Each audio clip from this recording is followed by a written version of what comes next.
Y aquí estoy. Bueno, buenas tardes, ¿cómo están? Mi nombre Bien. es Carlos Bustamante. Bienvenidos a La Contraparte. Muchas gracias, don Otto, don Leiner, por estar acá. Mucho Mucho gusto. gusto. Gusto. Muchas gracias. Bueno, y la excusa que nos trae aquí hoy es el tema del control de precios, ¿verdad? Recientemente se aprobó la ley que pone tope a la usura, ¿verdad? A las tarjetas de crédito. Y también se está discutiendo otra ley que es sobre el tema de ponerle tope a los medicamentos, ¿verdad? Eh, Respecto a eso es que nos vamos a referir hoy, ¿verdad? Los dos son controles de precios, ¿verdad? Entonces, vamos a hablar en general. El debate para asegurar la imparcialidad, pues tiene una estructura, ¿verdad? Y pues hemos decidido que el primer ponente va a ser Don Leiner. Don Leiner va a tener 5 minutos para expresar su opinión sobre el control de precios y seguidamente Don Otto. Así que adelante, Don Leiner. Muy bien, muy buenas tardes, don Carlos. Buenas tardes, Otto. Gusto de saludarte. Empecemos esta temática diciendo que ¿por qué regulamos? La verdad es que los mercados, distintos mercados, son regulados por diversas razones. Una de las principales razones es que no todos los mercados funcionan como dice el librito de texto de economía. Es decir, no todos los mercados son competidos. De tal manera que la regulación de diversa índole es necesaria para poder corregir las fallas del mercado en una serie de ámbitos. La más común es la existencia de condiciones de monopolio, de oligopolio, condiciones de, digamos, tamaño de las empresas que hace que efectivamente tengan un poder excesivo en el mercado. Y además, en algunos mercados, por la condición particular que tiene la relación entre el productor y el consumidor, hay una gran asimetría de información, es decir, el productor tiene a mano más información que el consumidor y es posible que utilice ese mecanismo para crear lo que se conoce en economía como la discriminación de precios, afectando sobre todo a algunos consumidores producto de esa falla de información. Las dos formas que existen en la literatura económica y que existen a través de, digamos, los instrumentos de la política pública, las dos formas para corregir estas fallas del mercado son la regulación de precios. En general se ha usado en los mercados de infraestructura, en algunos mercados agrícolas, en el mercado financiero, que tiene estas características que te digo, y por supuesto en algunos países en el mercado de los medicamentos, que es un mercado donde hay una gran asimetría de información. Y la otra forma de corregir esta falla de mercado es la promoción de la competencia y a través de leyes que permitan tener control a las fusiones de las empresas, a la concentración del sector empresarial de ciertas cantidades del mercado que permitan ejercer ese poder, y a través de las leyes de promoción de la competencia se fortalecen los organismos, pero ya no de los precios, sino de la actividad empresarial, motivando o generando condiciones para que los mercados funcionen un poquito mejor de cómo funcionan. El problema con la regulación de precios es que muchas veces las razones por las que se regula no se, digamos, no se plantean de forma adecuada. Hay mercados, como el mercado financiero, en donde existe una gran asimetría de información entre el consumidor y el que genera la actividad, en este caso, por ejemplo, el banquero. Y además existe la necesidad de protegerlo en un ámbito, sobre todo, donde el banquero utiliza recursos que son del público. Los costarricenses tendrán que saber que de cada 10 colones que presta el banco, 9 provienen de los ahorros del público por regulación. Un colón proviene del origen de capital del banco, ya sea este público o privado. si nosotros permitimos que el banquero arriesgue el dinero que está prestando, no debería de arriesgar más allá del colón que está aportando como capital. Y por eso las reglas de Basilea establecen que no puede ejercer, digamos, una especulación con los recursos que lo lleve a tener un riesgo exacerbado. Cuando se habla, por ejemplo, de la fijación de precios en el tope de usura, tasa máxima, digamos, a la que se puede prestar de interés, lo que se evita con el tope, no con una regulación de precios, sino con un tope, es que el banquero, con recursos del público, ejerza una actividad con un riesgo que podría llevar no solo a perder su capital, sino a perder el capital de los costarricenses que han invertido en el banco. Por eso, la regulación de la usura es fundamental para corregir esa falla del mercado y que el banquero no pueda discriminar tanto o cuanto. En el caso costarricense aún es alta. En este caso estamos hablando de que si la tasa básica pasiva es de 3,5 y la tasa de regulación de la usura, digamos, para créditos formales, no para microcréditos, anda por el 37, estamos hablando de que 10 veces, en 10 veces de diferencia, en un margen de 10 tantos, puede ejercer esa discriminación. Los créditos de vivienda que tienen, por ejemplo,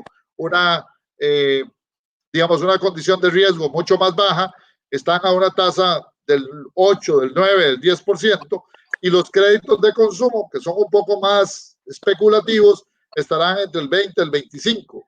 Los créditos de tarjeta, que requieren algún costo adicional, podrán subir hasta el 37. De tal manera que la regulación de precios no es simplemente una justificación porque el Estado quiere regular. Es una forma de intervenir en el mercado para corregir una falla o para proteger al consumidor. Y vean que en un mercado financiero tan pequeño como el nuestro, promover la competencia es prácticamente imposible. Es muy raquítica porque tenemos una gran concentración tanto en el sistema de banca pública como en el sistema de banca privada.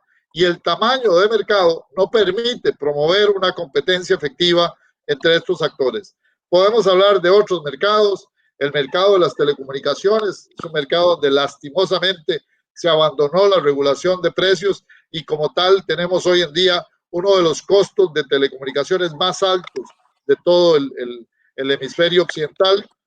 En el mercado de los medicamentos hemos dejado a la libre y tenemos medicamentos que hasta quintuplican el precio comparado con otros países de América Latina, el mismo medicamento. Es decir, tenemos un problema serio de explotación del consumidor por parte de los actores, de unos cuantos importadores que controlan el mercado de medicamentos, de tal manera que cuando hablamos de regulación de topes, tanto en la parte de topes máximos como en la parte de precios mínimos, tenemos que entender también que algunas veces la promoción de la competencia no permite que el funcionamiento de estos mercados se pueda corregir fortaleciendo la competencia. No así en otros mercados, donde podríamos coincidir que el mecanismo de la competencia es muy importante para corregir, digamos, falencias en el sistema de asignación de recursos. No sé cómo voy, si todavía me queda algún tiempo disponible. Muchas gracias. Don Otto, ¿a quién beneficia el control de precios, don Otto? Bueno, a ver,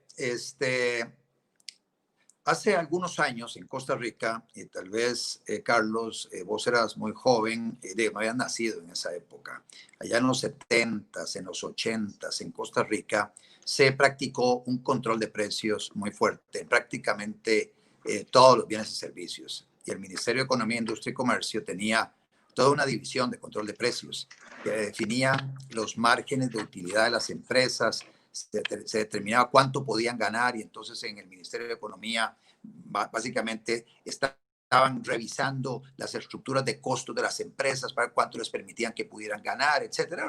Una burocracia enorme, inspectores de precios por todo lado, procesos que se montaban para quienes no cumplieran con las disposiciones del Ministerio de Economía. Luego se daba una situación donde el mismo regulador, el mismo Ministerio de Economía era capturado por las personas, las entidades a las que se estaban fijando los precios. A final de cuentas, a principios de los 90 se hizo un estudio para determinar cómo andaban los precios de los productos regulados, de los productos con precio controlado, versus un escenario donde no hubiera ese control de precios. Y entonces, producto de este estudio, llegaron a la conclusión de que el control de precios generaba escasez, generaba una especie de un mercado paralelo, mercado negro, que generaba corrupción, que afectaba la variedad de los productos, la calidad de los productos, que a final de cuentas, como se daban este montón de distorsiones, había menos actores dispuestos a participar en esos mercados regulados y entonces a final de cuentas también los precios eran más altos de los productos regulados que de un escenario donde hubiera libre competencia. Y es así como en los 90s se toma la decisión de eliminar todas esas controles de precios que habían en Costa Rica. Inclusive había control del precio de los créditos. Desde el Banco Central se definía a qué actividades económicas se les prestaba, a qué tasa de interés, etcétera. Eso quedó allá como una experiencia muy negativa de Costa Rica en los 70s, 80s y principios de los 90. Y es ahí donde empezamos a meternos en el tema de la competencia. Inclusive se reforma la Constitución. El artículo 46 de la Constitución se pone como de interés público la promoción de la competencia. Producto de eso se aprueba después la ley de defensa efectiva del consumidor y de protección y de promoción de la competencia, la ley 74-72, con el propósito de que el Estado, comprometido con el tema de la competencia, iba a ver de qué manera la promovía por todo lado. Ese es, digamos, son los conceptos a nivel constitucional, un poquito de historia. ¿Y a quién beneficia el control de precios? No beneficia a los consumidores. El control de precios en actividades donde hay muchos oferentes en el mercado, no protege al consumidor. Eso genera muchas veces escasez. Al generar escasez, hace que se empiece a dar un mercado paralelo, que haya menos actores dispuestos a participar en ese mercado de precios muy controlados, y entonces, a final de cuentas, pocos oferentes, mala calidad, etcétera. O sea, hay una afectación al consumidor. Hay algunas actividades económicas que se ejercen en monopolio, y son monopolios establecidos por el Estado. Por ejemplo, el servicio de buses de punto A a un punto B. Le dan a alguien un monopolio para que brinde ese servicio. Esa tarifa sí debe estar regulada, porque le están dando a alguien, el Estado le está dando a alguien la licencia de ejercer un monopolio. En el tema de la factura eléctrica, bueno, tenemos un monopolio en lo que es la transmisión y prácticamente la venta al detalle de la electricidad. Entonces, ese precio es establecido por la ARECEP. El precio de Habdeba es establecido por ARECEP. El precio de Caldera, los servicios portuarios en Caldera son establecidos por ARECEP. Cuando el Estado se mete a brindar servicios de transporte modalidad taxi, como sucede aquí en Costa Rica, entonces el Estado dice, bueno, vamos a fijar el precio del kilómetro recorrido, etcétera. En esos casos se hace para proteger al consumidor, pero para determinar ese precio, inclusive las fórmulas de ARECEP no están funcionando, porque aquí debiera utilizarse unos mecanismos de simulación de competencia, es poner a varias personas a ofertar para, no sé, las líneas de transmisión del ICE, y entonces, basado en eso, usted logra una mejor tarifa que luego le traslada a los consumidores. Eso no se está haciendo así. Y luego eso nos lleva a las otras actividades. Y Leina estuvo hablando de la fijación digamos, tasas tope a las tasas de interés. Ahí lo que tenemos es un mercado que está muy distorsionado. Aquí lo que hay que hacer es eliminar las distorsiones del mercado para promover la competencia, porque tenemos un mercado aquí a la par de Costa Rica, de un tamaño más pequeño que Costa Rica. Nosotros somos 5 millones de habitantes, en Panamá tienen un poquito menos de 4 millones, y usted tiene ya una gran cantidad de bancos y unas leyes que permiten una mayor competencia entre los diferentes actores financieros. Aquí no lo tenemos, aquí tenemos distorsiones de todo tipo. Para empezar, hay dos ballenas estatales muy grandes, Banco Nacional y Banco de Costa Rica, que no se justifica además tener ese tipo de bancos. Al menos el Banco de Costa Rica debiera venderse. Está el Banco VIXA, luego usted tiene cooperativas de ahorro y crédito con cierta normativa, tiene mutuales con otra normativa, tiene el Banco Popular, que es un ente público no estatal, que es un ornitorrinco también con su propia normativa. Usted tiene luego financieras, usted tiene bancos privados que tienen que pagar un canon para poder tener acceso a cuentas corrientes. En fin, había garantía hasta hace poco del Estado, sin ningún límite para los bancos del Estado. En fin, con todas esas distorsiones es muy difícil que haya una verdadera competencia.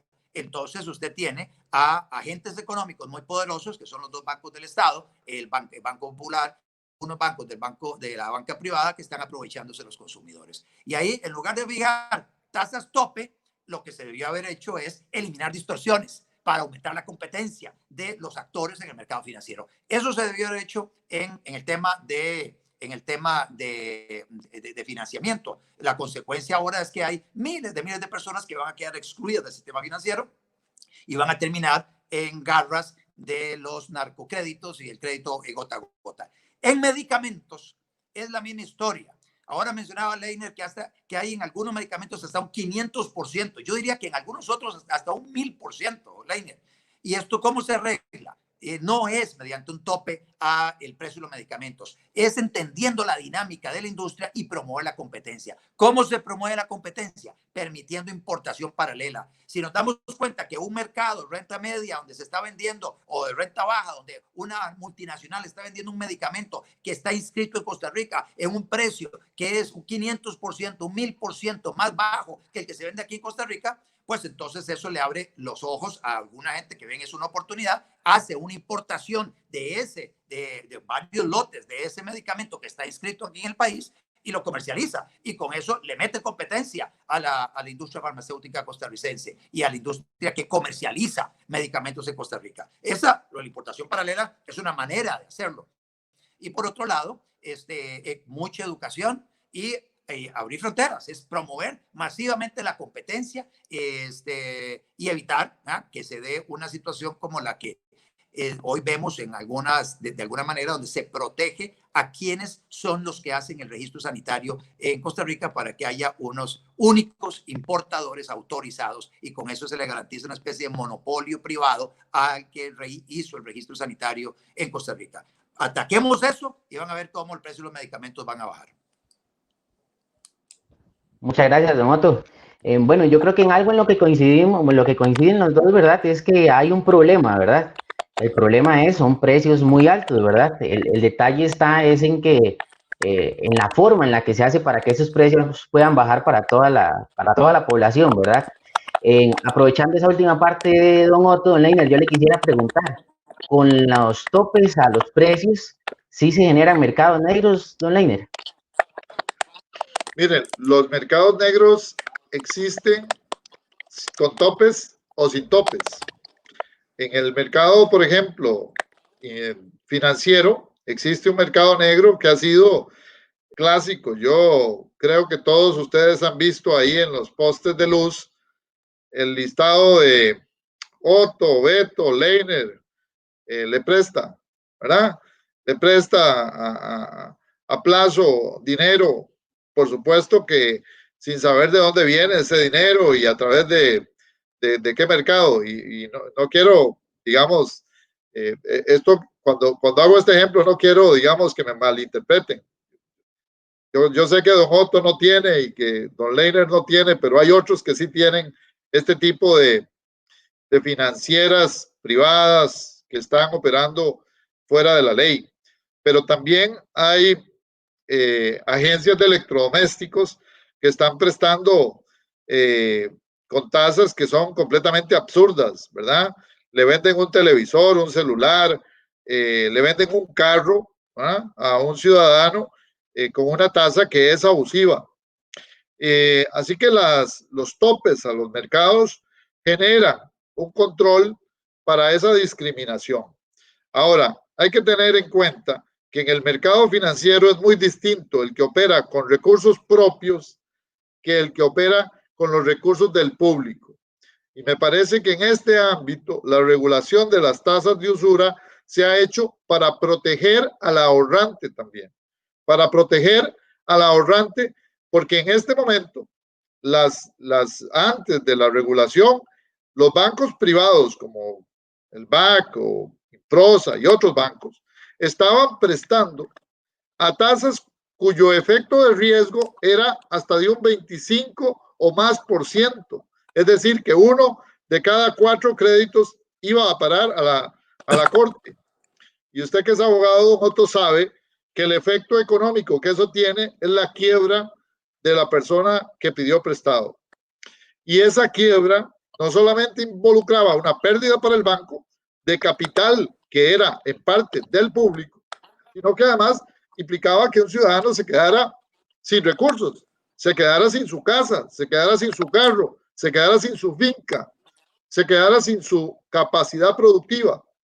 Así que cuando hablamos de protección al consumidor, en el mercado financiero en particular, hay que diferenciar cuando lo que se arriesga es la plata o el capital propio de cuando lo que se arriesga es el capital de los demás. Aquí se ha venido hablando, por ejemplo, del efecto BAC, lo que acaba de hacer el banco y que despidió unos cientos de empleados y que cerró 10 sucursales y que hizo más pequeño su negocio. Bueno, es que el efecto de lo que estaba provocando con tasas de interés por encima del 50% en sus tarjetas era que iba a tener una fila, y tiene una fila enorme de personas que quebraron, que sus deudores o sus fiadores tenían que cubrir esas deudas, de tal manera que cuando se habla de todo esto, hay que tomar en cuenta que la regulación preventiva que se ha hecho en Costa Rica en las tasas de usura se hizo en Colombia, se hizo en Chile, se hizo en Uruguay, se hizo en Perú, en todos esos países, México y por supuesto en más de 60 países de la OECD, ahora que está de moda hablar de ese tema, están reguladas las tasas de usura precisamente para evitar ese canibalismo que el sistema bancario genera con los pequeños deudores. Porque los elefantes blancos pasan desapercibidos en este entorno. Porque muchas veces los bancos arriesgan en estos segmentos para compensar pérdidas que han tenido en el crédito, digamos, a sus propias corporaciones. Entonces ahí hay que tener mucho cuidado. La regulación del mercado financiero no es la misma. Hoy, y don Otto, que es abogado, no me deja mentir, si usted llega a un juicio bajo esta ley, precisamente se puede tasar rápidamente cuánto es lo que el banco le puede cobrar como máximo a una persona. No puede abusar de esa tasa, pasar por encima de esa tasa. Claro, siempre habrá un prestamista privado al que hay que perseguir con las leyes, pero cuidado con usar dinero público, dinero del público, para especular en el mercado. Y es ahí donde el mercado financiero, me parece, la medida que se ha hecho es correcta. Es más, el cálculo que nosotros hicimos en la Universidad Nacional nos decía que las tasas deberían de estar en el 30%.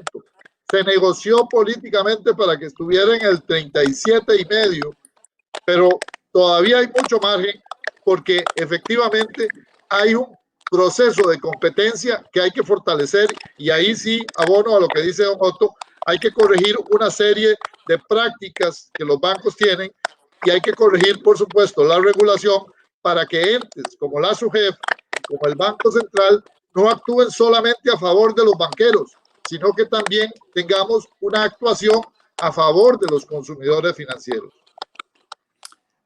Hay otro tema, Carlos, no sé si me escuchas. Carlos. Sí, señora, adelante, don Otto. No, aprovechando esa explicación que hace Leiner, hay un par de temas que se me vienen a la cabeza en relación con esa participación de Leiner. Uno es, vean qué interesante, el Estado tiene dos grandes ballenas en el mercado, Banco de Costa Rica y Banco Nacional, que se fondean de una manera muy diferente a la de los otros bancos, porque el Banco Nacional y Banco de Costa Rica reciben, tienen los depósitos de todos los entes públicos.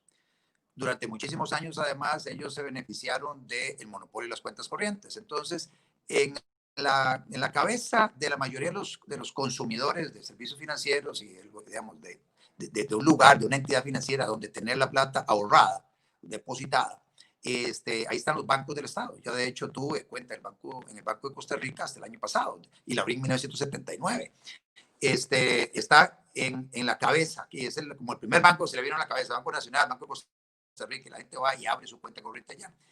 Entonces, esos bancos tienen acceso a unos fondos prácticamente regalados y estaban prestando unas tasas altísimas. Uno podría llegar y decir, bueno, para promover la competencia, la Junta Directiva de estos bancos debió haberse metido más en crédito consumo, por ejemplo, con tasas de interés, qué sé yo, de 15%.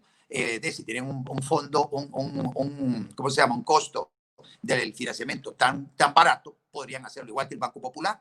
Y sin embargo no lo hacían. Entonces, estas grandes ballenas son líderes del mercado, fijadoras de precios, y los demás chupan rueda. Y los demás entonces se benefician de las ineficiencias del Banco de Costa Rica y Banco Nacional y el Banco Popular. Ese es un temita que no se le ha dado lo suficiente, porque uno podría decirse, con esas tasas de interés de tarjeta de crédito o las tasas de interés que eventualmente paga alguien para comprar un electrodoméstico, ¿de por qué los bancos del Estado no se han metido a financiar a esos demandantes de crédito con unas tasas de interés mucho más bajas? Tendrían a toda esa gente en su cartera de clientes para venderle inclusive otros productos financieros, pero no lo hacen. Ese es un temita por ahí aparte. Hay otro tema que tiene que ver con lo que mencionaba Leiner, y menciona que aquí se está protegiendo al ahorrante. Y uno podría llegar y decir, bueno, para eso precisamente la regulación preventiva de la SUGEF, que dicho sea paso en Costa Rica, es mucho más estricta que en una plaza muy competitiva como la de Panamá. Entonces hay un costo de regulación muy alto en Costa Rica, aparte de un costo que tiene que ver con el encaje legal, que ese es otro gran tema también que habrá que acometer en algún momento. Pero me voy a pasar al tema de las personas que están metidas en una actividad económica con recursos propios o con una línea de crédito que consiguen de fuera del país y lo tienen allá para prestarle a unas personas y están fuera del ámbito, por ejemplo, de su jefe. ¿Cuál es el problema de que una persona de estas le preste a otra persona, qué sé yo, 1 millón de colones, 5 millones, 10 millones de colones a una tasa de interés alta, que a una tasa de interés arriba del tope que se fijó, si las dos personas están de acuerdo, tanto el que tiene los recursos como el demandante del crédito? Yo digo, mire, yo reconozco que la tasa de interés está, que el Banco de Costa Rica lo presta tanto, que tal otro lo presta tanto, y yo estoy dispuesto a pagar más para que usted me dé el dinero ya, porque lo necesito ya. Y la persona que me está dando el dinero dice, bueno, yo sé que usted no es sujeto de crédito, porque aquí le hicimos el estudio, en la central de deudores usted no aparece bien calificado, me corro el riesgo de perder esta plata, pero como hay un riesgo, yo le voy a cobrar a usted una tasa de interés del, no sé, del 50%. Y está aceptado entre ambas partes ese negocio, ese contrato. Bueno, ¿por qué el Estado tiene que inmiscuirse en esa relación entre un deudor y su acreedor? Eso es básicamente en el uso de sus libertades públicas, que es el tema de la autonomía de la voluntad y el tema de la propiedad privada, disponiendo cada quien de lo que hace con sus propios recursos. De hecho, inclusive cuando uno analiza la historia de un premio Nobel de la Paz, que es Mohamed Yunus, en Bangladesh, este personaje, fue el fundador del banco Grameen, el Grameen Bank. Y básicamente lo que hizo Mohamed Yunus es empezar a formalizar a personas que eran víctimas de los narcocréditos o víctimas de los tiburones en la calle. El chiquillo que llegaba y le pedía unos recursos a una persona para comprar unas flores y venderlas en una intersección o vender unos dulces o lo que fuera. Y se dieron cuenta, la gente del Grameen Bank y Mohamed Yunus, que estas personas, comerciantes de la calle, pagaban una locura de tasas de interés, unos montos exorbitantes. Entonces ellos consiguieron unos recursos, patrimoniaron este banco que era para microfinanzas y entonces empezaron a darle crédito de un día para otro a estas personas a una tasa de interés que en algunos casos llegaba casi al 100% anualizada, pero era más barata que la que les daba el tiburón. Y de esa manera iban construir, y la única garantía era la firma de la persona. Y poco a poco iban ganándose, si cumplía con el repago al día siguiente, ahí poco a poco iba construyendo récord crediticio, más adelante le daban un crédito a una semana, luego a 15 días, luego a un mes plazo, y luego entonces le iban aumentando los montos de los créditos. Así funcionan muchas microfinancieras del país. Acorde, por ejemplo, una entidad que presta, que estaba metida en el tema de préstamos de microfinanzas en Costa Rica, una nota en la Asamblea Legislativa, cuando estaban tramitando ese proyecto, en la recta final dice, con esa tasa de interés que ustedes me están aprobando, el 37%, yo no voy a poder dar créditos de 10 millones, 5 millones, 20 millones, que he venido dando a lo largo de las últimas décadas, que tengo un récord crediticio de mis clientes extraordinario, prácticamente no he llevado a nadie a cobro judicial, y le he ayudado a muchísima gente en zonas alejadas del país. Y ustedes con esa tasa de interés, diputados, están cerrando el negocio de Acorde y están cerrando las posibilidades de financiamiento a mucha gente que de otra manera no podría ser financiada, porque la estructura de los bancos es tan dinosaurica, tan elefantiásica, de los bancos estatales y otros bancos que no tienen interés en esos créditos, allá en la Isla Chira, allá en Puerto Jiménez de Golfito, allá en Zabalito de Cotobruz.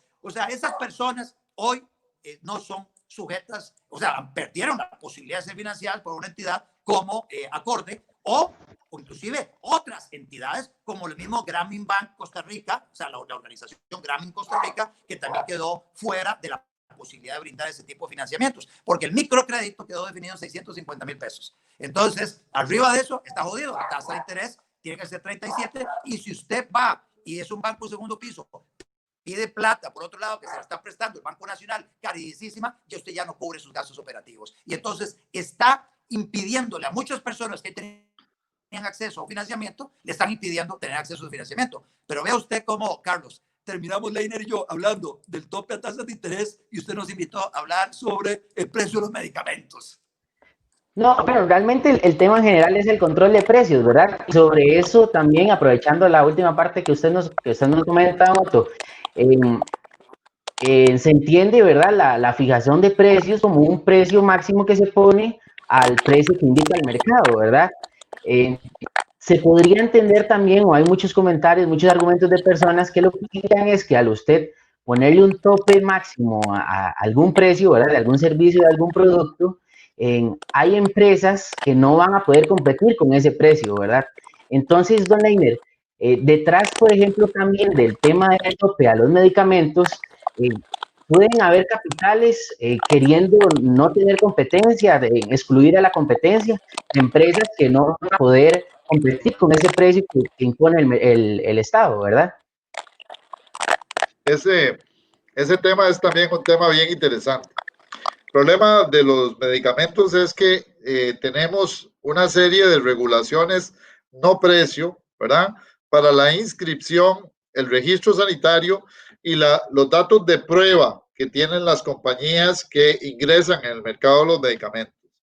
Entonces, muchas veces nosotros tenemos por un tiempo bastante largo, algunas veces de 7 y algunas veces hasta 12 años, el control sobre los datos de prueba de una empresa que lo único que hizo no fue que inventó el medicamento, no fue que generó la patente, no fue que hizo la investigación y desarrollo para el medicamento, sino que lo único que hizo fue tomar el medicamento, inscribirlo en el Ministerio de Salud y hacer un proceso de prueba cuyos datos quedaron registrados a nombre de esa empresa y por lo tanto tiene en el mercado costarricense un derecho de explotar ese monopolio por un periodo muy amplio. Bueno, lo que podría venir, y es lo que hemos venido discutiendo y trabajando en los últimos meses con algunos señores diputados y con algunos economistas, es que ese periodo de protección de los datos de prueba sea más pequeño. Y segundo, que el precio que se pueda poner en el mercado local no pueda superar en más de 2 veces el precio internacional promedio de ese medicamento. De tal manera que nosotros corrijamos un exceso de ganancia que hay en las empresas importadoras, porque no se trata de desproteger a la ciencia y a la tecnología que involucra toda la investigación, por ejemplo, para un medicamento en especial, Se trata muchas veces de medicamentos que ya están liberados en el mercado internacional. Se trata de genéricos que se han producido en otra parte del mundo, que vienen al país y cuyo registro a través del mecanismo regulatorio le da un control absoluto a la empresa que importa el bien. Y si viene otra a importar el mismo producto, se lo negamos. Y esto está provocando que muchos costarricenses estén pagando sumas exorbitantes por el precio de los medicamentos. Entonces, no es simplemente que hay que promover la competencia y liberar la importación. No, hay que tomar la cadena productiva, la cadena de distribución de grandes importadores de medicamentos que lamentablemente están asociados a través de consultorios privados, a clínicas privadas, a médicos privados que recetan exclusivamente a los pacientes un medicamento con el mismo componente genérico de otro, pero que le recetan ese medicamento que vale 3, 4, 5, hasta 10 veces, como dice Otto, el medicamento que necesita el paciente. Entonces, la regulación de precios tiene que provocar competencia. Y cuando digo provocar competencia, es lo que precisamente está pasando en el mercado financiero hoy en día. Esas tasas del 44 para microcréditos, esas tasas del 37 para tarjetas de crédito y como tope máximo, está provocando que algunos bancos se hayan puesto, obviamente, más inteligentes. El mismo banco PAC San José le manda a decir a sus clientes que les ha bajado la tasa de interés. Vean qué chistoso, el banco que se quejaba, por ahí anda señor Corrales, exgerente de ese banco, diciendo que había exclusión financiera. No, el mismo banco le envía a los tarjetavientes una nueva condición, un nuevo contrato donde les baja la tasa de interés, producto de la reforma. Y obviamente, cuando a mí me dicen que están cerrando sucursales, producto de un control de tasas de interés, no me dan los números.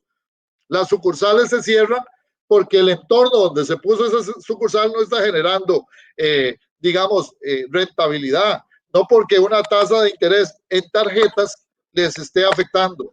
Hay mucha tela que cortar en materia de los verdaderos efectos que se están dando en el mercado financiero, y en esto podemos hablar mucho. La verdad es que el mercado financiero está cambiando estructuralmente, producto del cambio tecnológico que hoy en día tiene las fintech, que hoy a través de una aplicación telefónica se puede hacer un crédito de una manera mucho más ágil que yendo a una sucursal bancaria, y eso está cambiando la composición de los bancos. Hoy ya no, los bancos no necesitan tantas agencias en todo el territorio nacional. Lo que se necesita es acceso a internet y una aplicación. Y este cambio está provocando una reforma que algunos han querido justificar como un problema con las tasas de usura. Entonces, tanto en medicamentos como en el campo del mercado financiero, el control de precios genera también o provoca y facilita la competencia. Pero ahí, don Otto, hay que operar en los dos mecanismos. Hay que operar en el que promueve la competencia y en el que permite que no se ejerza el poder de mercado a través de los precios, para que ambos aprieten el mercado y favorezcan que efectivamente, y yo creo que en eso coincidimos, que el consumidor tenga mejor calidad, mejor precio, ¿eh? Y disponibilidad del bien. Cuando alguien está por fuera de su margen, ¿verdad? Cuando alguien ya está sobreendeudado, perdónenme, pero no es sano prestarle, no es correcto prestarle, y menos con dinero del público, menos con dinero suyo y mío. Yo no voy al banco a depositar mis recursos, digamos, el ahorro que hago con mi salario, para que se lo presten a alguien que está quebrado. Es decir, eso me parece que sería irresponsable de parte del sistema bancario. Y por eso es que en Chile, en Uruguay, en Colombia, en Perú, en México, en casi todos los países de la Unión Europea, la tasa de usura se regula. Entonces, hay que entender el mercado para entender la regulación. No estamos hablando de los años 70, donde coincido, había un excesivo mecanismo de regulación y se quería regular prácticamente todo. hasta los estornudos se regulaban. Hoy estamos hablando de ciertos mercados en donde la corrección, la capacidad de corrección que genera el control de precios, que no es lo mismo ponerle un precio a un bien que ponerle un tope al precio. Y también puede haber un precio mínimo, como en el caso del arroz, ¿verdad? Al productor. El mecanismo es diferente cuando uno pone un precio que es exclusivo a cuando uno pone un precio que es tope. Pero bueno, por ahí va, para no robarle mucho tiempo. Muchas gracias, don Leiner. Don Otto, volviendo a la pregunta del tema del tope a los medicamentos, ¿hay capitales que pueden estar influyendo en que se pongan estos topes para quitarse competencia? Y otra pregunta sería, que podríamos entrar en esto, en cómo se llega a esa competencia perfecta, ¿verdad? Que tanto se habla también. No, aquí Leiner estuvo explicando un poquito cómo se da esta especie de monopolios privados en el país.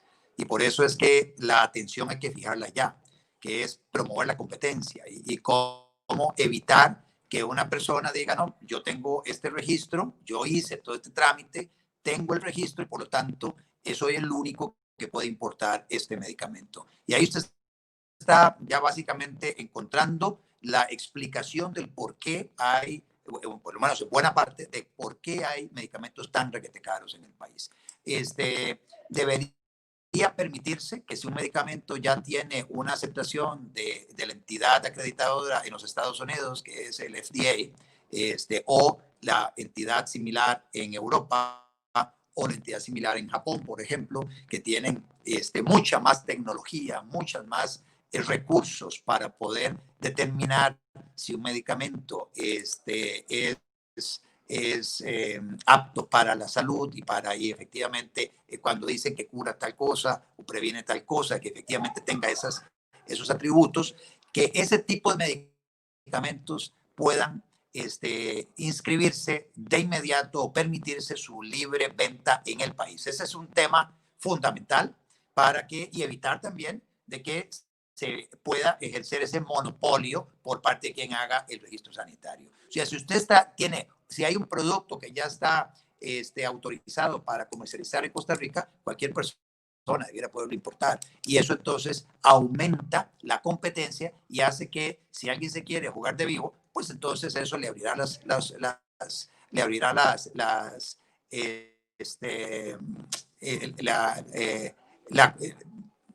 ¿cómo se llama? Le motivará a otras personas a comprar lotes de ese medicamento en estos otros mercados donde es más barato, traerlos acá y colocarlos a través de la red de farmacias, inclusive colocarlos a través del internet con un regente farmacéutico, etc. Entonces, es básicamente lo que hay que hacer es concentrar la atención en la eliminación de las distorsiones. Y usted eliminando distorsiones, solo eso va a generar un entorno de competencia en la actividad económica. Habrá médicos que sí receten y recomienden un producto en particular. Bueno, sí, algunos lo harán. Otros médicos dirán, no, venga por acá. Yo para este tratamiento, yo recomiendo, no sé, genéricos, que he hecho los estudios correspondientes y tienen las mismas facultades y los mismos atributos que este otro de marca, pero es mucho más barato. Y el consumidor irá buscando qué es lo que más le conviene.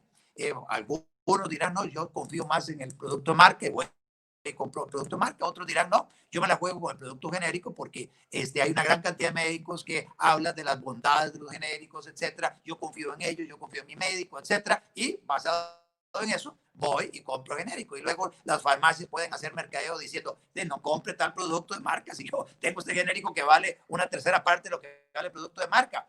Y entonces empezará a hacerse también publicidad comparativa, que aquí en Costa Rica no existe, y entonces empezarán los consumidores a tener la información para que cada quien al final tome sus decisiones. Esto en el mercado de los productos farmacéuticos, meternos en el tema de los márgenes de utilidad, en el tema de el precio de venta máximo que tienen, inclusive es a 2 veces lo que mencionaba Leiner, 2 veces el promedio del precio internacional de este tipo de producto, todavía sigue siendo muy caro. Entonces 2 veces es el 100%. Entonces, el tema es, perdón, el 200%, 100, 200%, es muchísima la diferencia. ¿Por qué no dejarle a alguien la posibilidad de que ir a comprarle medicamento donde sea y venir y promocionarlo en el país y venderlo en el país? Yo me inclinaría por en esa dirección. En el tema de los topes de tasas de interés, que es el otro tema sobre el cual hemos estado hablando Leiner y yo, aquí hay un tema sobre el cual me gustaría el comentario de Leiner, y es sobre las ineficiencias del Banco Popular, el Banco Costa Rica y el Banco Nacional. O sea, porque estos bancos están prestando las tasas que están prestando. Mucha de esta discusión de tasas de interés nunca se habría dado si el Banco Nacional y el Banco Costa Rica no se hubieran metido más agresivamente en el crédito de consumo, que realmente es muy poquito. Además, el Banco de Costa Rica resultó ser un banco corporativo, es un banco que básicamente está para prestarle a las grandes corporaciones del país. Y ese es el papel de un banco del Estado. ¿Debiera el Estado estar metido en ese tipo de actividad económica? Mi respuesta es no. Además, el Banco de Costa Rica y el Banco Nacional son dueños del Banco VIXA, un banco internacional con oficina en Panamá y en Miami. ¿Debiera tener esos bancos, ese banco internacional? Mi respuesta es no. Debieran vender esa vaina, capitalizar estos bancos con la venta del VIXA. Son $100 millones que se le mete a cada uno de esos bancos en su patrimonio. Al meter 100 millones en el patrimonio de esos bancos, pueden prestar hasta 10 veces el patrimonio. Entonces podrían inclusive ser mucho más agresivos en la colocación de créditos en el mercado, y obviamente ellos tendrán que valorar el perfil del usuario de crédito, porque efectivamente, como está diciendo Leiner, se está jugando con fondos de los ahorrantes, y ellos tienen unas normas de supervisión, las de Basilea y SUGEF y CONACYT, supervisando todo eso, de que no asuman riesgos indebidos a la hora de colocar los dineros del público, de los ahorrantes. Pero también me está dejando Leiner la otra parte, y es, ¿qué tal si abrimos las puertas para que puedan operar en Costa Rica bancos como el Grameen Bank, metidos en microfinanzas, prestando una tasa de interés muchísimo más alta de la que ellos fijaron en ese proyecto, con una tasa de interés para microcréditos, definiendo inclusive que el microcrédito es de 650,000 pesos. ¿Y por qué no un microcrédito de 1 millón o 2 millones o 5 millones de colones con una tasa de interés para una persona que no es sujeto de crédito, porque no tiene un estudio de factibilidad económica que lo haga, que se lo pueda vender al banco, a uno de los bancos formales, como de que su proyecto puede generar los ingresos correspondientes? No tiene las garantías para respaldar ese crédito. A lo mejor a esta persona le quedó mal algún banco en el pasado con una tarjeta de crédito, con un crédito X, tiene su récord crediticio manchado, entonces no es sujeto de crédito formal. ¿Por qué cerrarle las puertas a esta persona a la posibilidad de un emprendimiento, de una oportunidad que tenga con una tasa de interés más alta? Porque él representa un riesgo porque no tiene la actividad económica en la que se está metiendo, no hay mucha información sobre ella, y porque tiene su récord crediticio manchado, y entonces significa un riesgo para quien le vaya a prestar.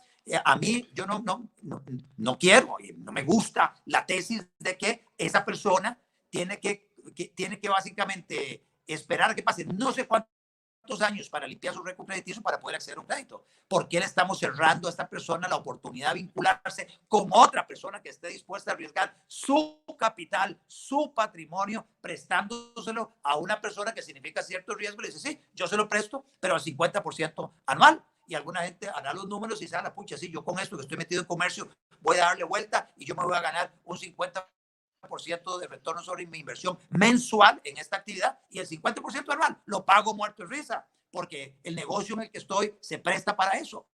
Bueno, ¿por qué cerrar las puertas a una persona como esa con lo que hicieron ahora los diputados con la fijación de esa tasa de interés? Están tirando a este demandante de crédito, lo están tirando al crédito, ¿sí? al gota a gota, al con créditos, a los créditos donde quien responde por el crédito es el perrito de la casa, y también la fotografía de la familia y cosas de esas, que es algo dramático que se está viviendo también en ciertos países donde ha habido demasiada exclusión financiera. Y bueno, tenemos todo el tema de la exclusión financiera de las personas que tienen un salario líquido de 200,000 pesos, 300,000 pesos, y ahí está todo el tema de caja de Ande, personas que son obligadas a cotizar a este ahorro que supuestamente hacen ellos, y que le están negando hoy a todos estos colegas docentes de Leiner, les están negando la posibilidad de un financiamiento también por unas disposiciones de esa ley que les dice que no son sujetos de crédito, son alto riesgo y que por lo tanto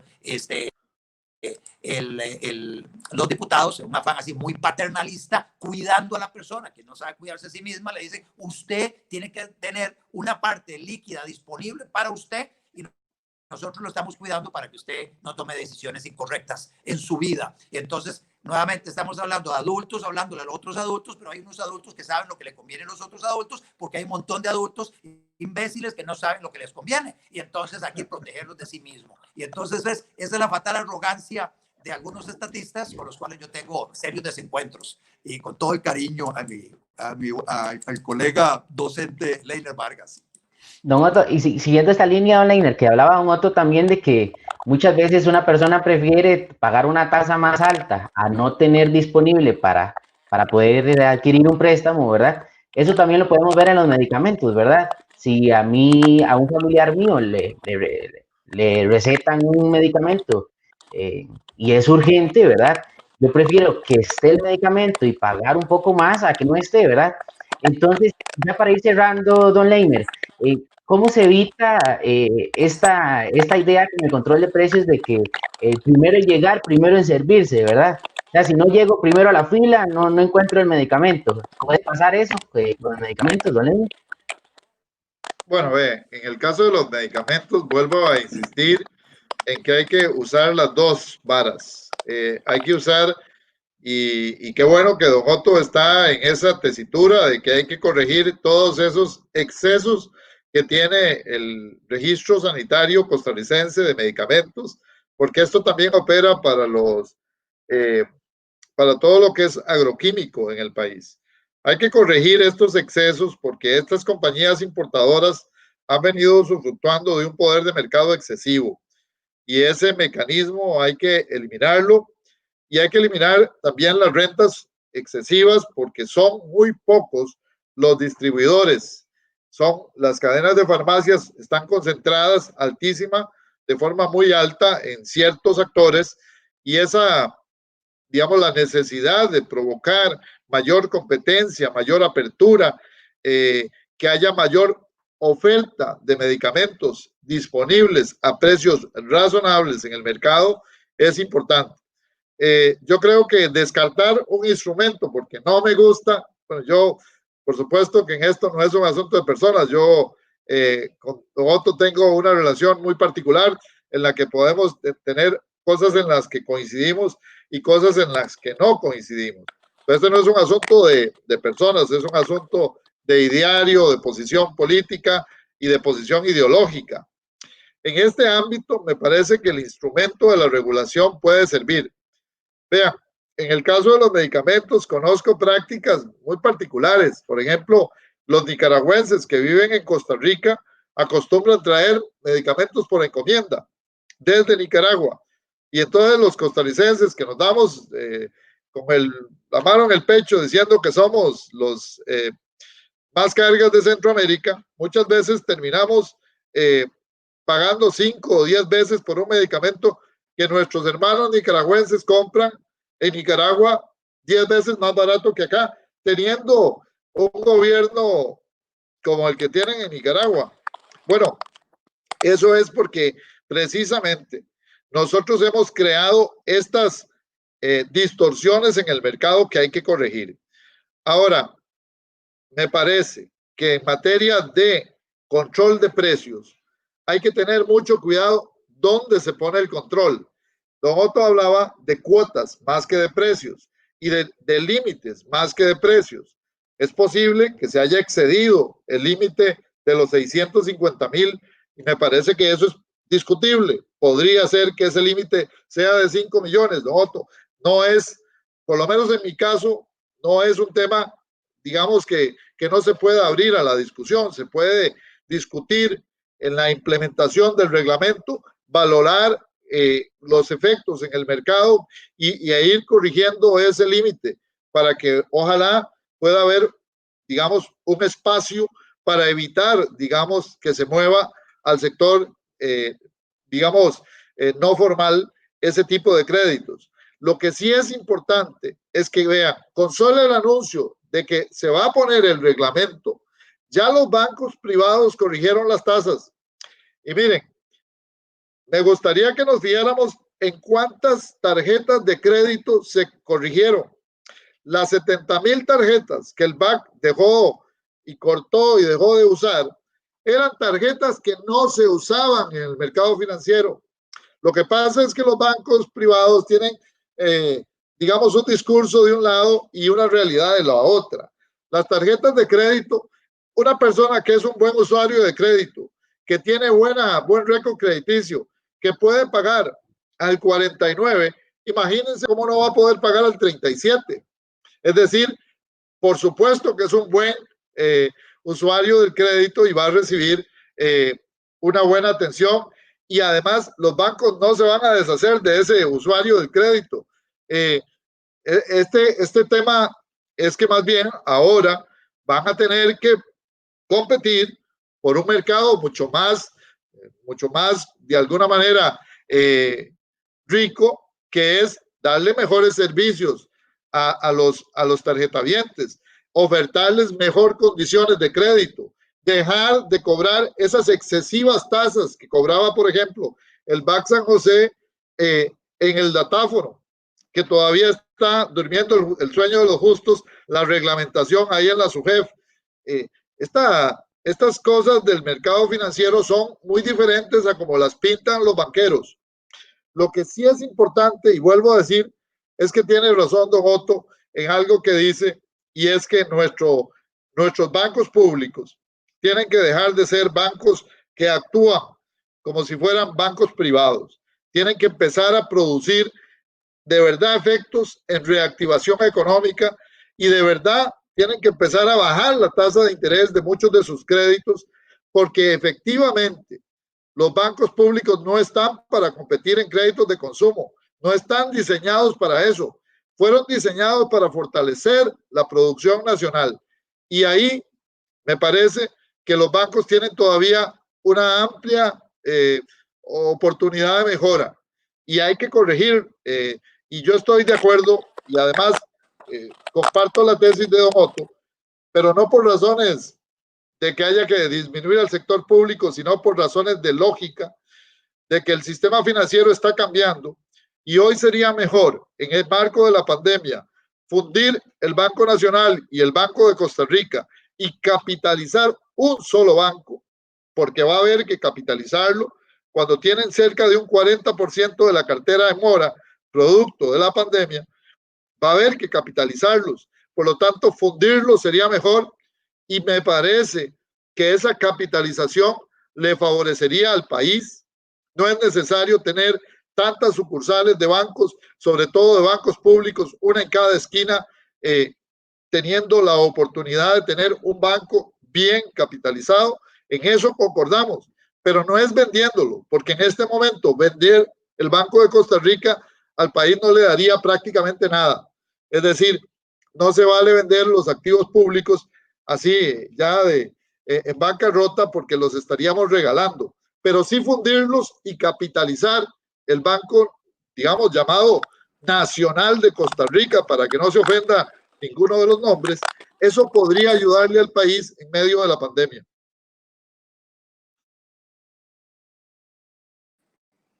Muchas gracias, don Enger. Bueno, este tema también de la ley de usura también tiene muchos argumentos, ¿verdad? Don Otto, yo le hacía una pregunta a don Enger, que era de que cómo hacíamos, ¿verdad? Para que en cuanto a medicamentos no pase eso, ¿verdad? De el que llega primero lo obtiene, ¿verdad? ¿Puede pasar eso, don Otto, con el control de precios a los medicamentos?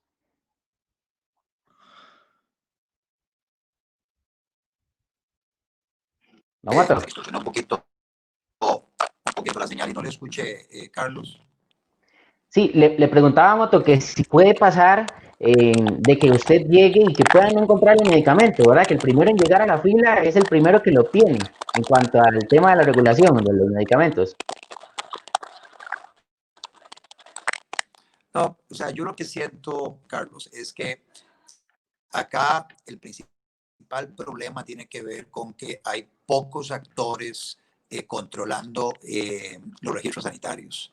Entonces, usted va a tener más bien de parte de esos actores una reticencia a que se hagan estas modificaciones de las cuales hemos hablado Leiner y yo.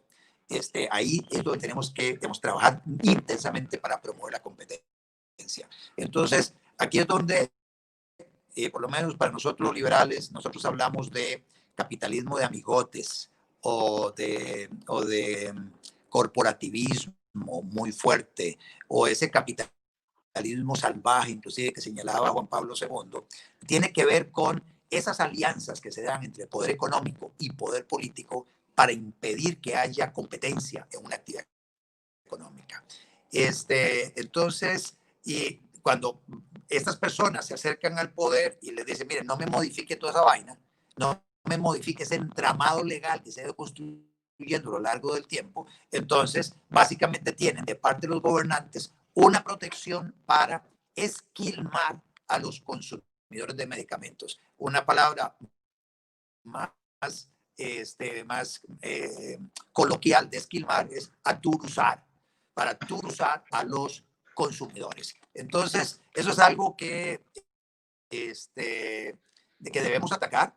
Todo lo que es corporativismo, ese corporativismo salvaje que en diferentes actividades económicas nos tiene pagando, por ejemplo, más por el arroz. El arroz en el estudio de la OCDE, que ahorita dieron a conocer hace un par de días, señalaba que en Costa Rica pagamos uno de los arroces más caros a nivel planetario.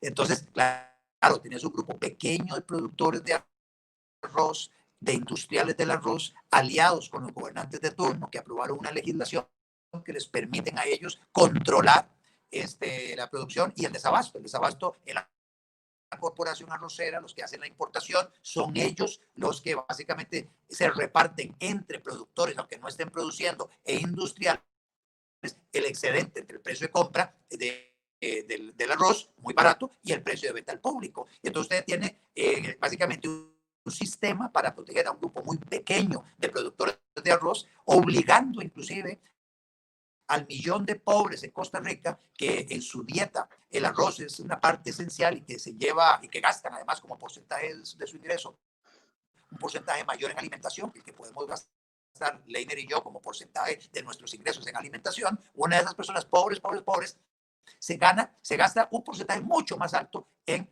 alimentación, y en la alimentación para pagar un arroz más caro, para pagar azúcar más cara, por los niveles de protección que hay en Costa Rica acá para un grupo pequeño de productores. Y ese es el corporativismo que nosotros los liberales también señalamos como algo indebido y que explica también el alto costo de vida de Costa Rica y que debe ser combatido, porque efectivamente se dan alianzas nefastas entre poder económico y poder político que deben ser repudiadas. Y ve usted que de esta exposición podemos encontrar que Leiner y yo tenemos puntos de coincidencia en algunas áreas. Y el tema, aquí el gran reto que tenemos por delante, personas que estamos promoviendo política pública, Leiner de la academia y también como miembro de un partido político, yo desde mis redes sociales y también como un liberal con una carrera amplia en Costa Rica, nosotros tenemos un poco el gran reto de ver de qué manera caminamos juntos en las áreas en las que estamos de acuerdo, de qué manera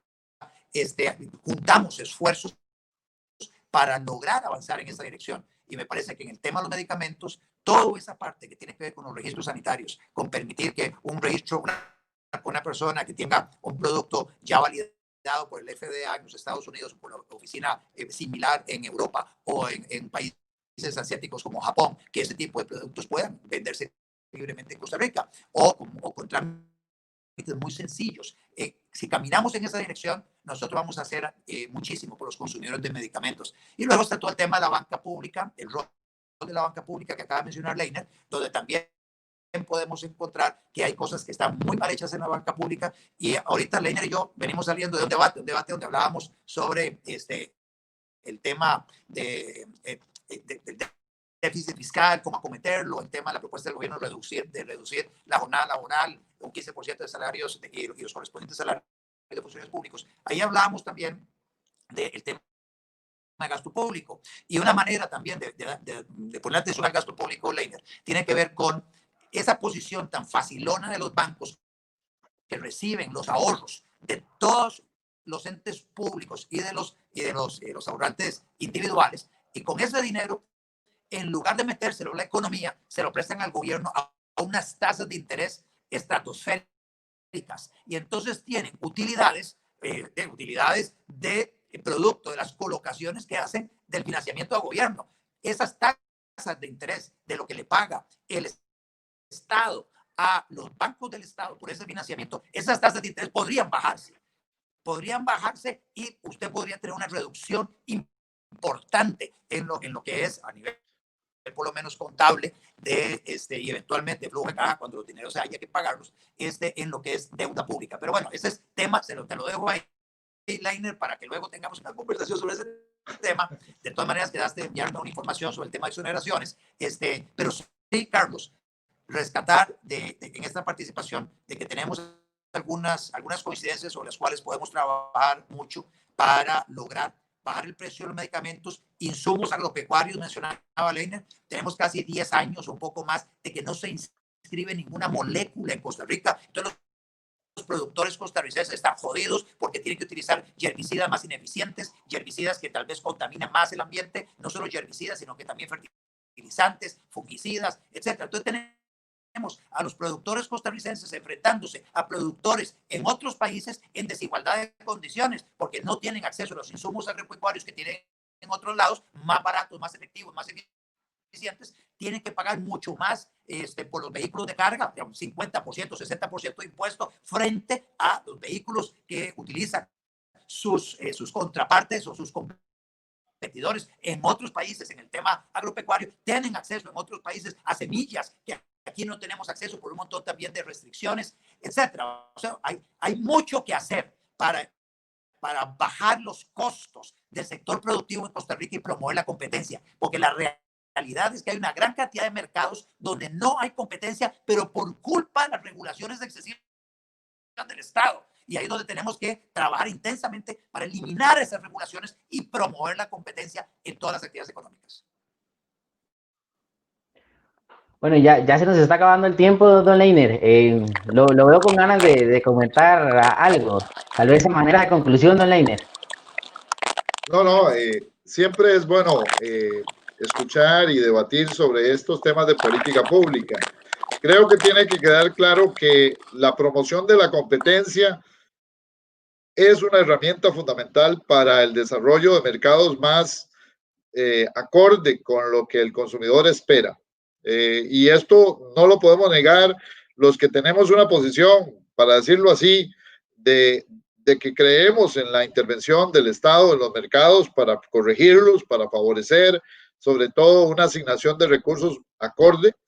Hay mercados muy distintos. Lastimosamente no puedo hablarles del mercado del arroz porque es un tema en sí mismo que espero que podamos discutir en otro foro, porque es un mercado muy distinto. Estamos hablando de oligoxonios, de un mercado integrado, donde hay excedentes en el mercado internacional del arroz, donde hay una condición muy difícil y muy diferenciada de productores pequeños, medianos, secanos, en humedad. Es decir, hay que afinar el lápiz para hablar de cada una de estas actividades. Creo que hoy hemos dejado claro de que ni siquiera en los mercados financieros o en el mercado de medicamentos se pueden excluir los instrumentos. Los instrumentos de política pública están para usarse y lo ideal es encontrar el punto más adecuado de cuándo se debe o se puede promover determinado instrumento y cuándo se tiene que usar otro. Coincido con don Otto en que hay enormes intereses de quienes están disfrutando de estos precios excesivos, tanto en los bancos como en el mercado de los medicamentos, y que pagan cifras millonarias y algunas veces hacen lobbies muy fuertes en la Asamblea Legislativa, en los distintos ministerios, en las distintas juntas directivas, y presionan para que estos beneficios perversos para el consumidor permanezcan en el mercado.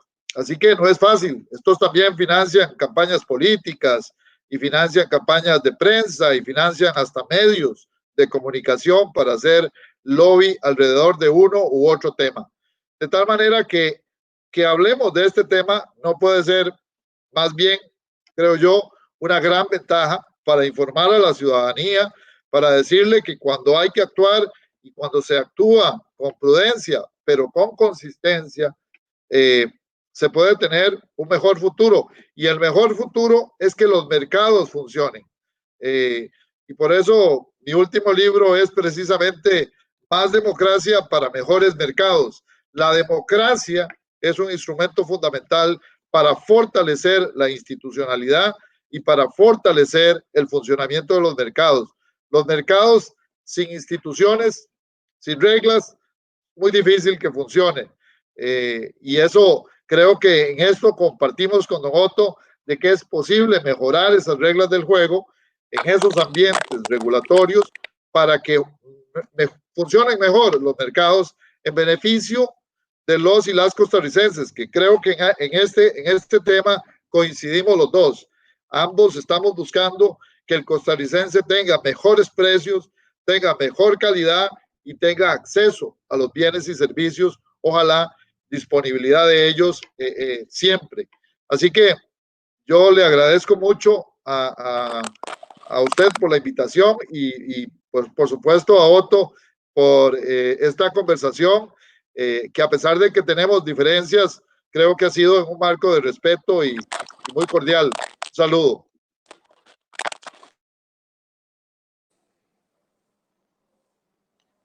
Adelante, don Otto.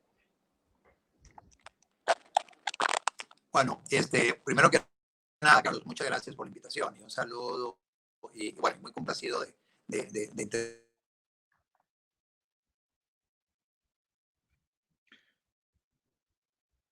y luego los puntos donde tengamos te decía que tenemos puntos de coincidencia, Leiner y yo, y tenemos puntos donde discrepamos. Entonces, el tema es ver inclusive cómo lidiamos con esas discrepancias eventualmente. En el tema de control de precios, coincidimos en que el objetivo, digamos, en relación con el tema de promoción de la competencia de una forma agresiva, es beneficiar a los consumidores. O sea, aquí el objetivo final es que el consumidor y el usuario tenga acceso a la mayor cantidad de bienes y servicios, la mayor variedad de bienes y servicios, al mejor precio posible, en las mejores condiciones. Ese es un objetivo que estoy segurísimo, Leiner y yo compartimos. Entonces el tema es, ok, si ese es el objetivo, ahora, ¿cómo logramos cumplir con ese objetivo de la mejor manera en los diferentes mercados? Yo soy de la tesis de que lo que hay que hacer es promover al máximo la competencia en todos los mercados que se puedan. Hay mercados que son monopolizados por diseño, por la legislación que tenemos, porque hay un único proveedor, por ejemplo, de las líneas de transmisión eléctrica. Usted no tiene varios proveedores de líneas de transmisión eléctrica, usted tiene uno solo. Entonces, al tener ese monopolio natural, usted tiene que ver de qué manera logra que ese monopolio natural brinde un servicio al mejor precio posible. Y para eso usted puede también replicar ahí modelos de mercado para pagar como si tuviera competencia. Y para eso básicamente es sacar a licitación la operación del sistema de la línea de transmisión eléctrica, por ejemplo. Y entonces, durante un número de años determinado, pone varios actores a competir y entonces eso le da a usted el precio más bajo posible para poder brindar ciertos servicios y usted establece qué tipo de servicios y ahí logra tener el beneficio de la competencia aún en un tema donde hay un monopolio natural. Pero donde no hay monopolio natural y donde no hay, digamos, en algunos casos, servicios brindados en forma monopólica por el Estado, como lo son los servicios portuarios, los servicios aeroportuarios, como los son, por ejemplo, el transporte público modalidad buses, que son todos, digamos, actividades económicas brindadas a alguien en monopolio. En esos casos, usted tiene que tener una entidad fiscalizadora muy fuerte porque ahí se fijan unos precios y tiene que velar porque efectivamente esos precios que se fijen le permitan a quien está administrando ese activo recuperar su inversión en una forma razonable, pero siempre usted pensando en los usuarios. Y ahí viene la gran discusión sobre si se da una buena supervisión sobre lo de Caldera, si se da una buena supervisión sobre autopistas del Sol, si se da una buena supervisión sobre Aeris y sobre APM, etc. Y ese es otro gran tema, donde los liberales consideramos que en esos casos que se dio eso en concesión, lo que tiene que haber un músculo muy fuerte de parte del Estado para ejercer la supervisión correspondiente para que cumplan con sus obligaciones y para que no le carguen la mano a los usuarios de los servicios. Y ese es nuevamente otro gran tema que tiene que ver, una de las aristas que tiene que ver con control de precios. Luego está lo que no son servicios prestados por el Estado de esa manera. Y entonces, donde hay que estimular la competencia, inclusive así lo establece el artículo 46 de la Constitución. Por eso fue que se aprobó la ley 74-72, ley de promoción de la competencia y defensa efectiva del consumidor, con el propósito de promover la mayor competencia en todas las actividades económicas. Y ahí lo que hay que empezar a hacer es a identificar distorsiones que hay en los diferentes mercados, y el rol del Estado es eliminar las distorsiones, no crear distorsiones ni darle protección a ciertos productores, a ciertos proveedores de servicios que, si les da la protección de la competencia, lo que está haciendo es garantizándoles mercados cautivos para que luego estas personas cobren rentas, precios muy superiores a los que se podrían cobrar en competencia. Entonces ahí tenemos ese capitalismo de amigotes, ese corporativismo, ese gremialismo que tanto daño le ha hecho a Costa Rica durante muchísimo tiempo. Y esa es una de las luchas de los liberales. A ese capitalismo es el que yo le llamo capitalismo salvaje, y yo lo combato con todas mis fuerzas también. A las dos compañías cementeras, vean el rollo en el que estoy metido, por enfrentarse uno a ese oligopolio que se reparte en el mercado. Lo mismo con el tema de la varilla eléctrica, lo mismo con el tema de otro montón de productos de construcción donde no hay suficiente competencia. Vea lo que pasa en el azúcar, no hay suficiente competencia. Vea lo que pasa con la leche, con el arroz. Vea lo que pasa con servicios profesionales. Yo estoy en desacuerdo con el arancel de honorarios profesionales que hace que yo como abogado tenga que cobrarle a Leiner, si Leiner viene a requerir mis servicios, que yo le cobre un porcentaje altísimo del monto de la transacción. Me parece una barbaridad. Eso encarece en demasía. El servicio profesional es como encarece formalizaciones de créditos hipotecarios, etcétera. Eso me parece que es parte de ese corporativismo salvaje. Son gremios profesionales que buscan el apoyo del gobernante para establecer regulaciones de precios que afectan a los usuarios. Eso afecta a los consumidores e impide que dos personas nos pongamos de acuerdo sobre un determinado servicio, cosa y precio. O sea, ¿por qué me impiden a mí regalarle mi servicio profesional a alguien? O sea, ¿por qué me impiden a mí como abogado decirle a Leiner, yo por ese trabajo, por esa autenticación de firma, te cobro 5,000 pesos? Si yo hago eso, a mí la sanción es inhabilitarme el ejercicio de mi profesión. Ven ustedes qué barbaridad. Y entonces ese tipo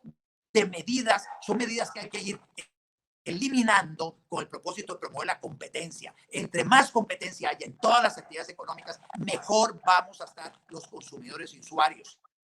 Y entonces ese es el rol del Estado, eliminar distorsiones. Lamentablemente el Estado se asocia con grupos económicos para ponerse de acuerdo y joder a los consumidores y a los usuarios. Y esa es parte de la batalla que nosotros damos, y por eso es que igual precio de medicamentos o tasas de interés, la idea es promover la competencia, porque aquí están personas pagando la factura, personas que el tema tasas de interés, tope a tasas de interés, va a haber muchísima exclusión financiera y se está irrespetando el derecho que tiene una persona de transar con otra persona cosa y precio, que me parece que es indebido, y me parece que la atención debe haberse concentrado en la eliminación de las distorsiones en el mercado financiero, en también redefinir el papel de la banca del Estado, que hay mucho que hacer allá, y en eso Leiner y yo podemos dar batalla juntos, ver las distorsiones del Banco Popular, una barbaridad, un banco que se financia, la forma que se financia y que esté prestando la plata a las tasas de interés que está prestando. Ahí hay que apretar clavijas también en ese ente público no estatal.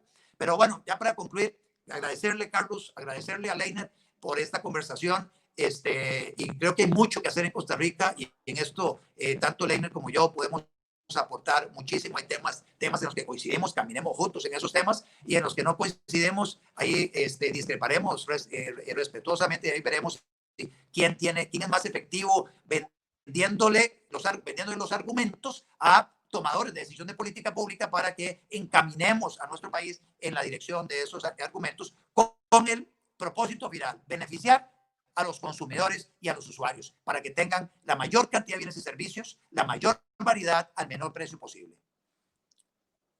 Bueno, muchas gracias, don Otto, muchas gracias, don Leiner. Yo les quiero agradecer por haber aceptado la invitación Espero que puedan volver en alguna otra oportunidad, ¿verdad? Este tema del control de precios da para estudiar y analizar más detalladamente en algunos otros temas, ¿verdad? Sobre esto, ¿verdad? Algunos otros mercados que se pueden analizar de manera más profunda, ¿verdad? Eso sería, bueno, yo también le quiero dar las gracias a todas las personas que están conectadas en este primer programa La Contraparte y invitarlos a que sigan la página. Estos son espacios que nosotros los costarricenses merecemos, ¿verdad? Necesitamos escuchar y pues vamos a estar trabajando para seguir trayendo estos temas de discusión. Muchas gracias, don Leiner, muchas gracias, don Otto, y que tengan buena noche, ya nos extendimos a la noche. Buenas noches. Gracias. Hasta luego.